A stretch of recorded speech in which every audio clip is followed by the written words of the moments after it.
हमर प्रिय देशवासी लोकनि नमस्कार। बरख 2026 के ई पहिल मोनक बात अछि। काल्हि 26 जनवरी के हम सब गणतंत्र दिवस के पावनि मनायब। एही दिन हमर सभक संविधान लागू भेल छल। 26 जनवरी के ई दिवस हमरा सबके अपन संविधान निर्माता सबके नमन करबाक अवसर दैत अछि। आइ 25 जनवरी के दिन सेहो बहुत महत्वपूर्ण अछि।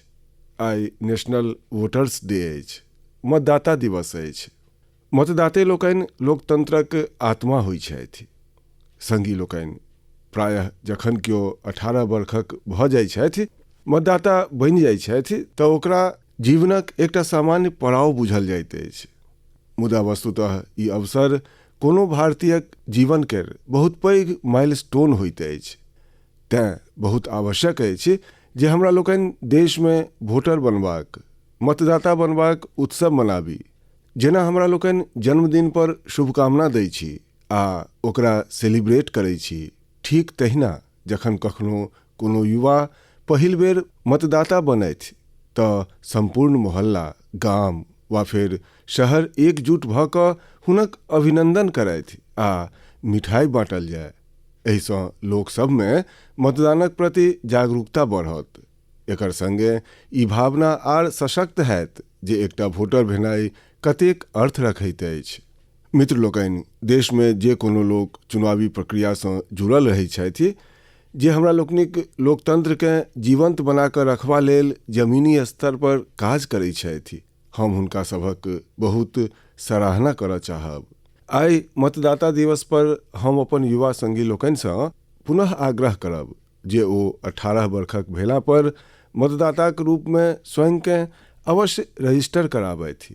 संविधान प्रत्येक नागरिकसँ जाहि कर्तव्य भावनाक पालन के अपेक्षा रखने अछि, एहिसँ ओ अपेक्षा पूर्ण हैत आ भारतक लोकतंत्र सेहो मजबूत हैत। हमर प्रिय देशवासी लोकनि, आइ काल्हि हम सोशल मीडिया पर एकटा रुचिकर ट्रेंड देखि रहल छी। लोक सब बरख 2016 के अपन स्मरण के फेरसँ टटका बना रहल छथि। ओही भावनाक संग आइ हमहूँ अहाँ सभक संग अपन एकटा स्मरण के साझी करऽ चाहै छी। 10 बरख पहिने जनवरी 2016 में हमरा लोकनि एकटा महत्वाकांक्षी यात्रा के आरंभ केने छलहुँ। तहिया हमरा लोकनि के एहि बातक अनुभूति छल जे भनहि ई एकटा छोट किएक नहीं हो, मुदा ई युवा पीढ़ी लेल, देशक भविष्य लेल बहुत महत्वपूर्ण अछि। तखन किछु लोक ई बुझिए नहीं पौने छलाह जे ई आखिर अछि की।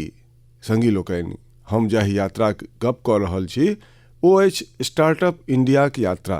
एहि अद्भुत यात्राक नायक सब हमरा सभक युवा संगी छथि। अपन कंफर्ट जोनसँ बाहर निकसि कऽ ओ लोकनि जे इनोवेशन केलनि अछि, ओ इतिहास में अंकित भऽ रहल अछि। संगी लोकनि, भारत में आइ विश्वक तेसर सबसँ पैघ स्टार्टअप्स इकोसिस्टम बनि गेल अछि। ई स्टार्टअप्स लीकसँ हटि कऽ अछि। आइ ओ सब एहन सेक्टर सब में काज कऽ रहल अछि जाहि द 10 बरख पहिने धरि कल्पनो नहीं कयल जा सकैत छल।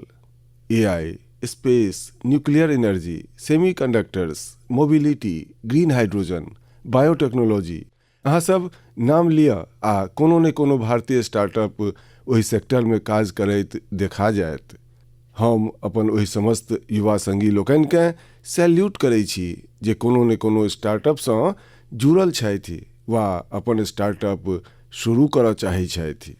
मित्र लोकनि, आइ मोनक बात के माध्यमसँ हम देशवासी लोकनि, विशेष कऽ उद्योग आ स्टार्टअपसँ जुड़ल युवा लोकनिसँ एकटा आग्रह अवश्य करऽ चाहै छी।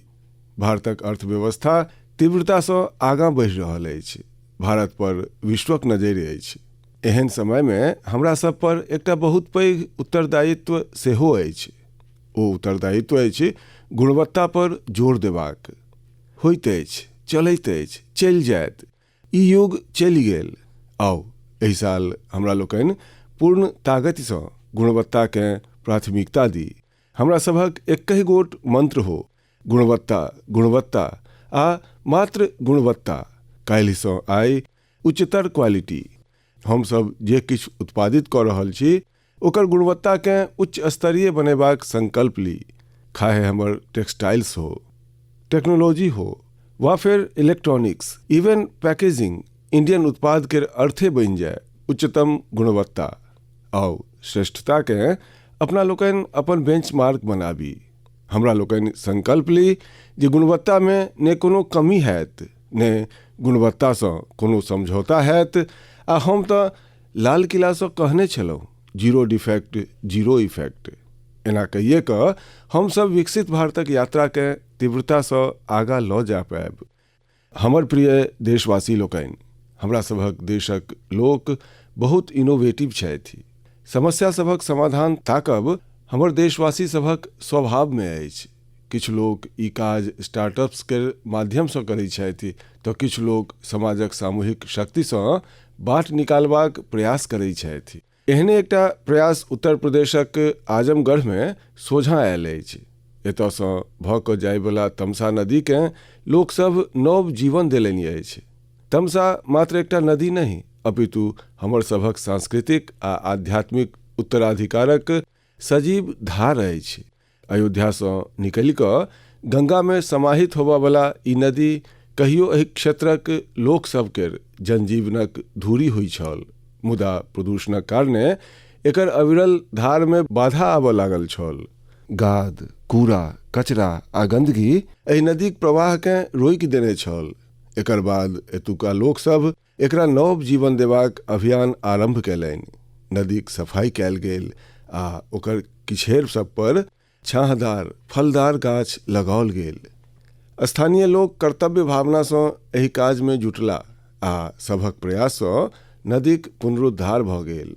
संगी लोकनि, जन भागीदारीक एहने प्रयास आंध्र प्रदेशक अनंतपुर में सेहो देखबा में भेटल अछि।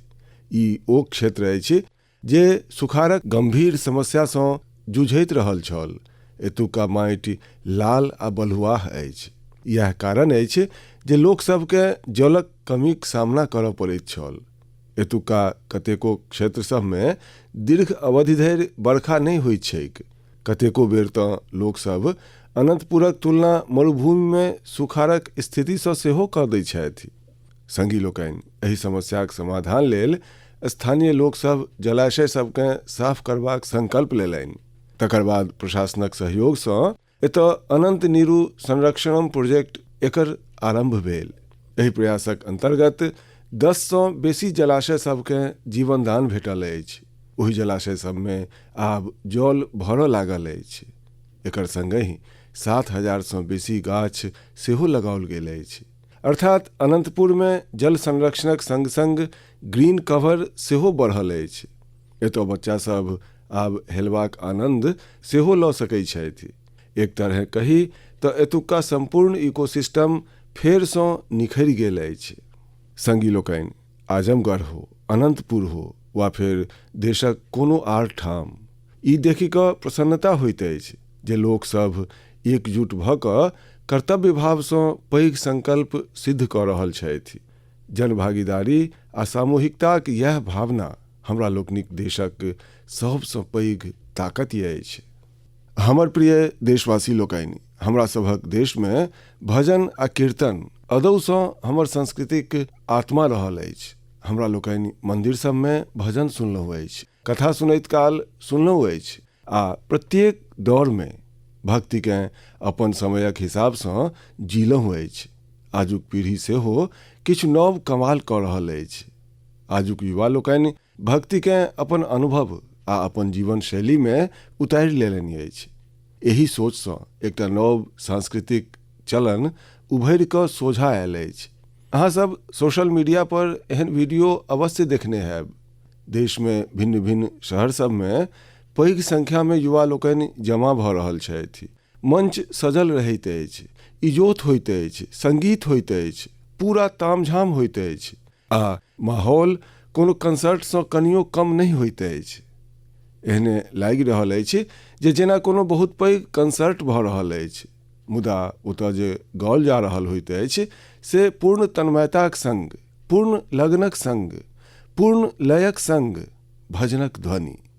एहि चलन के आइ भजन क्लबिंग कहल जा रहल अछि आ ई विशेष रूपसँ जेन जी केर मध्य तेजीसँ लोकप्रिय भऽ रहल अछि। ई देखि कऽ नीक लगैत अछि जे एहि आयोजन सभमे भजनक गरिमा आ शुचिताक पूर्ण ध्यान राखल जाइत अछि। भक्तिकेँ हल्लुकमे नहि लेल जाइत अछि, ने शब्दक मर्यादा टूटैत अछि आ ने भावेकेँ मंच आधुनिक भऽ सकैत अछि। संगीतक प्रस्तुति भिन्न भऽ सकैत अछि, मुदा मूल भावना वैह रहैत अछि। आध्यात्मक एकटा निरंतर प्रवाह ओतऽ अनुभव होइत अछि। हमर प्रिय देशवासी लोकनि, आइ हमरा लोकनिक संस्कृति आ पाबनि विश्व भरिमे अपन परिचिति बना रहल अछि। विश्वक प्रत्येक कोनमे भारतक पाबनि बहुत उत्साह आ उल्लासक संग मनाओल जाइत अछि। प्रत्येक तरहक कल्चरल वाइब्रेंसीकेँ बना कऽ रखबामे हमर सभक भारतवंशी भाई बहिन सभक बहुत योगदान अछि। ओ जतऽ छथि ओतऽ अपन सांस्कृतिक मूल भावनाकेँ संरक्षित कऽ ओकरा आर आगाँ बढ़ा रहल छथि। एकरा लऽ कऽ मलेशियामे सेहो हमर सभक भारतीय समुदाय बहुत प्रशंसनीय काज कऽ रहल अछि। अहाँ सभकेँ ई जानि कऽ सुखद आश्चर्य लागत जे मलेशियामे 500सँ बेसी तमिल स्कूल अछि। एहिमे तमिल भाषाक पढ़ाई केर संगहि आन विषय सभकेँ सेहो तमिलमे पढ़ाओल जाइत अछि। एकर अतिरिक्त एतऽ तेलुगु आ पंजाबी सहित आन भारतीय भाषा सब पर सेहो बहुत फोकस रहैत अछि। संगी लोकनि, भारत आ मलेशियाक मध्य ऐतिहासिक आ सांस्कृतिक संबंध सबकेँ मजबूत करबामे एकटा सोसाइटीक पैघ भूमिका अछि। एकर नाम अछि मलेशिया इंडिया हेरिटेज सोसाइटी। भिन्न भिन्न कार्यक्रम सभक संगहि ई संस्था एकटा हेरिटेज वॉक केर सेहो आयोजन करैत अछि। एहिमे दुनू देशकेँ आपसमे जोड़यवला सांस्कृतिक स्थल सभकेँ कवर कयल जाइत अछि। पछिला मास मलेशियामे लाल पाड़ साड़ी आइकॉनिक वॉक एकर आयोजन कयल गेल। एहि साड़ीक बंगालक हमरा लोकनिक संस्कृतिसँ विशेष संबंध रहल अछि। एहि कार्यक्रममे सबसँ बेसी संख्यामे एहि साड़ीकेँ पहिरबाक रिकॉर्ड बनल, जेकरा मलेशियन बुक ऑफ रिकॉर्ड्समे अंकित कयल गेल। एहि अवसर पर ओडिसी नृत्य आ बाउल संगीत तऽ लोकसभक हृदय जीत लेलक। हम कहि सकैत छी, साया बरबांगा देंगान डियस पोरा इंडिया दी मलेशिया, मेरेका मम्बावा इंडिया दान मलेशिया, सेमाकिन रापा। हमरा मलेशियामे भारतीय प्रवासी सब पर गर्व अछि। भारत आ मलेशियाकेँ ओ आर लगीच आनि रहल छथि। मलेशियाक हमर भारतवंशी सबकेँ हमरा दिससँ बहुत बहुत शुभकामना। हमर प्रिय देशवासी लोकनि, हमरा लोकनि भारतक कोनो भागमे चलि जाय, ओतऽ हमरा सबकेँ किछु ने किछु असाधारण, अभूतपूर्व होइत अवश्य देखा जाइत अछि। कतेको बेर मीडियाक चकचोन्हीमे ई गपसभ स्थान नहि बना पबैत अछि, मुदा एहिसँ पता चलैत अछि जे हमर सभक समाजक असली शक्ति की अछि। एहिसँ हमरा सभक ओहि वैल्यू सिस्टमक सेहो झलकी भेटैत अछि जाहिमे एकजुटताक भावना सर्वोपरि अछि।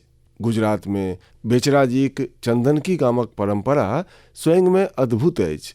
यदि हम अहाँ सबसँ कही जे एतुका लोकसभ, विशेष कऽ बुजुर्ग सब, अपन घरमे भोजन नहि बनबै छथि तऽ अहाँ सबकेँ आश्चर्य लागत। एकर कारण गामक सनगर कम्युनिटी किचन। एहि कम्युनिटी किचनमे एक संग पूरा गामक सभक भोजन बनैत अछि आ लोकसभ एक संग बैसि कऽ भोजन करैत छथि। गत 15 बरखसँ ई परंपरा निरंतर चलि आबि रहल अछि। एतबे नहीं, यदि कोनो व्यक्ति बेराम छथि तऽ हुनका लेल टिफिन सर्विस सेहो उपलब्ध अछि, अर्थात होम डिलीवरी केर सेहो पूरा व्यवस्था अछि। गामक ई सामूहिक भोजन लोकसभकेँ आनन्दसँ भरि दैत अछि। ई डेग ने मात्र लोकसभकेँ आपसमे जोड़ैत अछि, अपितु एहिसँ पारिवारिक भावनाकेँ सेहो बढ़ावा भेटैत अछि। संगी लोकनि, भारतक परिवार व्यवस्था, फैमिली सिस्टम हमरा सभक परंपराक अभिन्न भाग अछि। विश्वक कतेको देश सबमे एकरा बहुत आश्चर्यक संग देखल जाइत अछि। कतेको देश सबमे एहन फैमिली सिस्टमकेँ लऽ कऽ बहुत सम्मानक भाव अछि। किछुए दिन पहिनहि हमर ब्रदर यूएई केर राष्ट्रपति महामहिम शेख मोहम्मद बिन जायद अल नाहयान भारत आयल छलाह। वो हमरा बतौलनि जे यूएई साल 2026 के ईयर ऑफ फैमिली के रूप में मना रहल अछि। उद्देश्य ई जे ओतुका लोक सभक मध्य सौहार्द आ सामुदायिक भावना आर मजबूत हुए। सच में ई बहुत प्रशंसनीय डेग अछि। संगी लोकनि, जखन परिवार आ समाजक ताकत भेटैत छैक तऽ हमरा लोकनि पैघ सँ पैघ चुनौती सबके परास्त कऽ सकैत छी। हमरा अनंतनागक शेख गुंड गामक संबंध में जनतब भेटल अछि। एतऽ ड्रग्स, तमाकुल, सिगरेट आ शराब सँ जुड़ल चुनौती सब बड्ड बढ़ि गेल छल। एकरा सबके देखि कऽ एतुक्का मीर जाफर जी एतेक फिरिसान भेला जे ओ एहि समस्या के दूर करबाक ठानि लेलनि। ओ गामक युवा सब सँ लऽ कऽ बुजुर्ग सब धरि सबके एकजुट केलनि। हुनक एहि डेगक असरि किछु एहन रहल जे ओतुका दुकान सब तमाकू उत्पाद सबके बेचबे बंद कऽ देलक।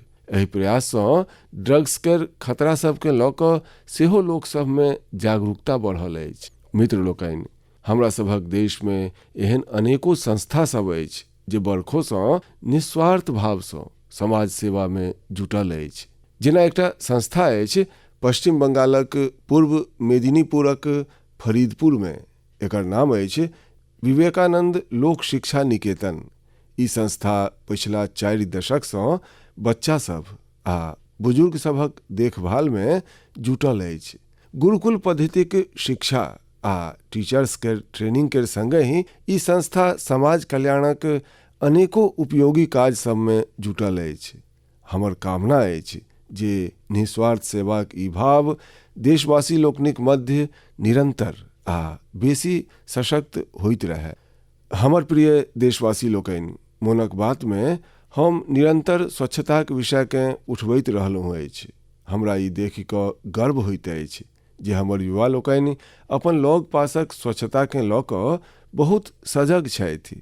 अरुणाचल प्रदेश में भेल एकटा एहने विशिष्ट प्रयास दऽ हमरा जनतब भेटल अछि। अरुणाचल ओ धरती अछि जतऽ देश में सबसँ पहिने सूर्यक किरण पहुँचैत अछि। एतऽ लोक सब जय हिंद कहि कऽ एक दोसराक अभिवादन करैत छथि। एतऽ ईटानगर में युवा लोकनिक समूह ओहि भाग सभक सफाई लेल एकजुट भेल जाहि पर बेसी ध्यान देबाक आवश्यकता छल। ई युवा लोकनि भिन्न भिन्न शहर सब में सार्वजनिक स्थल सभक साफ सफाई के अपन मिशन बना लेलनि। एकर बाद ईटानगर, नाहरलागुन, दोईमुख, सेप्पा, पालिन आ पासीघाट ओतऽ सेहो ई अभियान चलाओल गेल। ई युवा सब एखन धरि प्रायः 11 लाख किलो सँ बेसी कचराक सफाई कऽ चुकल छथि। सोचू मित्र सब, नवयुवक सब मिली कऽ 11 लाख किलो कूड़ा कचरा हटौलनि। संगी लोकनि, एकटा आर उदाहरण असम के अछि। असमक नागांव में ओतुका पुरान गली सब सँ लोक सब भावनात्मक रूप सँ जुड़ल छथि। एतऽ किछु लोक सब अपन गली सबके मिली कऽ साफ करबाक संकल्प लेलनि। धीरे धीरे हुनका सभक संग आर लोक सब जुड़ैत गेला। एहि तरहें एकटा एहन टीम तैयार भऽ गेल जे गली सब सँ बहुत रास कचरा हटा देलनि। संगी लोकनि, एहने एकटा प्रयास बेंगलुरु में भऽ रहल अछि। बेंगलुरु में सोफा वेस्ट एकटा पैघ समस्या बनि कऽ सोझाँ आयल अछि। तें किछु प्रोफेशनल्स एकजुट भऽ कऽ एहि इशू के अपन ढंग सँ सॉल्व कऽ रहल छथि। मित्र लोकनि, आइ कतेको शहर सब में एहन टीम सब अछि जे लैंडफिल वेस्टक रिसाइक्लिंग में जुटल अछि। चेन्नई में एहने एकटा टीम बहुत नीक काज केलक अछि। एहन उदाहरण सब सँ पता चलैत अछि जे स्वच्छता सँ जुड़ल प्रत्येक प्रयास कतेक महत्वपूर्ण अछि। हमरा सबके स्वच्छता लेल व्यक्तिगत रूप सँ वा फिर टीमक रूप में अपन प्रयास बढ़ेबाक हैत, तखने हमर शहर आर बेहतर बनत। हमर प्रिय देशवासी लोकनि, जखन पर्यावरण संरक्षणक गप होइत अछि तऽ प्रायः हमर सभक मोन में पैघ योजना सब, पैघ अभियान आ पैघ पैघ संगठन केर गप अबैत अछि। मुदा कतेको बेर बदलाव केर आरंभ बहुत साधारण ढंग सँ होइत अछि। एक व्यक्ति सँ, एक क्षेत्र सँ, एक डेग सँ आ निरंतर कयल गेल छोट छोट प्रयास सबसँ सेहो पैघ परिवर्तन अबैत अछि। पश्चिम बंगालक कूच बिहारक रहयवला बिनोय दास जी केर प्रयास एकरे उदाहरण अछि। पिछला कतेको बरखसँ ओ अपन जिलाकेँ हरियर कंचन बनेबाक काज एकसरे दम पर कयलनि अछि। बिनोय दास जी हजारों गाछ लगेलनि अछि। कतेको बेर गाछ किनबासँ लऽ कऽ ओकरा लगेबा आ देखभाल करबाक संपूर्ण खर्च स्वयं उठेलनि अछि। जतऽ आवश्यकता पड़लनि ओतऽ स्थानीय लोकसभ, छात्रसभ आ नगर निकाय सभक संग मिलि कऽ काज केलनि। हुनक प्रयास सबसँ सड़कक किनारमे हरियाली आर बढ़ि गेल अछि। संगी लोकनि, मध्य प्रदेशमे पन्ना जिलाक जगदीश प्रसाद अहिरवार जी, हुनक प्रयास सेहो बहुत सराहनीय अछि। ओ जंगलमे बीट गार्ड के रूपमे अपन सेवा दै छथि। एक बेर गस्त काल ओ अनुभव केलनि जे जंगलमे भेटनिहार अनेको औषधीय गाछ सभक जनतब कतहु व्यवस्थित रूपसँ अंकित नहीं अछि। जगदीश जी ई जनतब अगिला पीढ़ी धरि पहुँचाबऽ चाहैत छलाह। तेँ ओ औषधीय गाछ सभक पहिचान केनाइ आ ओकर रिकॉर्ड बनायब आरंभ केलनि। ओ 125 सँ बेसी औषधीय गाछ सभक पहिचान केलनि। प्रत्येक गाछक चित्र, नाम, उपयोग आ भेटबाक स्थानक जनतब जुटौलनि। हुनक जुटाओल जनतबकेँ वन विभाग संकलित केलक आ पोथीक रूपमे सेहो प्रकाशित केलक। एहि पोथीमे देल गेल जनतब आब रिसर्चर, छात्रसभ आ वन अधिकारी लोकनिक बड्ड काज आबि रहल छनि। संगी लोकनि, पर्यावरण संरक्षणक यह भावना आइ पैघ स्तर पर सेहो दिखाई दऽ रहल अछि। एही सोचक संग देश भरिमे एकटा गाछ मायक नाम अभियान चलाओल जा रहल अछि। एहि अभियानसँ आइ करोड़ों लोक जुटि चुकल छथि।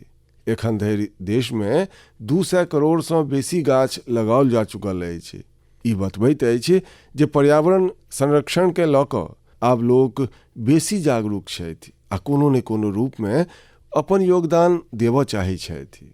हमर प्रिय देशवासी लोकनि, हम अहाँ सभक एकटा आर गप लेल बहुत प्रशंसा करऽ चाहै छी।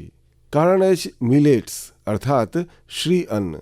हमरा ई देखि कऽ प्रसन्नता अछि जे श्री अन्नक प्रति देशक लोकसभक लगाव निरंतर बढ़ि रहल अछि। ओना तऽ हम 2023 केँ मिलेट ईयर घोषित केने छलहुँ, मुदा आइ 3 बरखक बादो एकरा लऽ कऽ देश आ दुनियामे जे पैशन आ कमिटमेंट अछि ओ बहुत उत्साहित करऽवला अछि।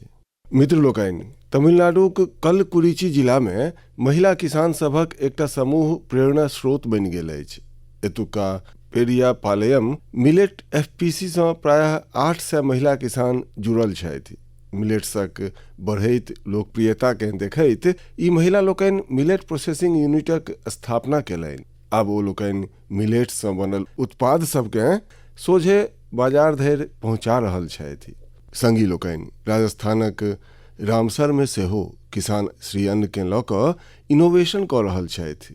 एतुका रामसर ऑर्गेनिक फार्मर प्रोड्यूसर कंपनीसँ 900 सँ बेसी किसान जुड़ल छथि। ई किसान लोकनि मुख्य रूपसँ बाजराक खेती करैत छथि। एतऽ बाजराकेँ प्रोसेस कऽ कऽ रेडी टू ईट लड्डू तैयार कयल जाइत अछि। एकर बाजारमे बहुत मांग अछि। एतबे नहीं मित्र लोकनि, हमरा तऽ ई जानि कऽ प्रसन्नता होइत अछि आइ काल्हि कतेको मंदिर एहन अछि जे अपन प्रसादमे मात्र मिलेट्सक उपयोग करैत अछि। हम ओहि मंदिर सभक सभ व्यवस्थापक सभकेँ हृदयसँ अभिनंदन करैत छी हुनक एहि डेग लेल। मित्र लोकनि, मिलेट्स श्री अन्नसँ अन्नदाता लोकनिक कमाई बढ़बाक संगे लोकसभक स्वास्थ्यमे सेहो सुधारक गारंटी बनैत जा रहल अछि। मिलेट्स पोषणसँ भरपूर होइत अछि, सुपर फूड होइत अछि। हमरा लोकनिक देशमे ठंडाक मौसम तऽ खान पान लेल बहुत नीक मानल जाइत अछि। एहनमे आइ काल्हि हमरा सभकेँ श्री अन्नक सेवन अवश्य करबाक चाही। हमर प्रिय देशवासी लोकनि, मोनक बातमे हमरा एक बेर पुनः कतेको भिन्न भिन्न विषय सब पर चर्चा करबाक अवसर भेटल। ई कार्यक्रम हमरा सभकेँ अपन देशक उपलब्धि सभकेँ अनुभूति करबाक आ सेलिब्रेट करबाक अवसर दैत अछि। फरवरीमे एहने एकटा आर अवसर आबि रहल अछि। अगिला मास इंडिया एआई इम्पैक्ट समिट होमऽ जा रहल अछि। एहि समिट में विश्व भरि सँ विशेष कऽ टेक्नोलॉजी क्षेत्र सँ जुड़ल एक्सपर्ट भारत औताह। ई सम्मेलन एआई के दुनिया में भारतक प्रगति आ उपलब्धि सबके सेहो सोझा आनत। हम एहिमे सम्मिलित होबऽ वाला सबके हृदय सँ अभिनंदन करैत छी। अगिला मास मोनक बात में इंडिया एआई इम्पैक्ट समिट पर हम अवश्य गप करब। देशवासी लोकनिक किछु आन उपलब्धि सभक सेहो चर्चा करब। ताधरि लेल हमरा मोनक बात में विदा दिअ। कल्हुका गणतंत्र दिवस लेल एक बेर पुनः अहाँ सबके हमर बहुत बहुत शुभकामना। धन्यवाद।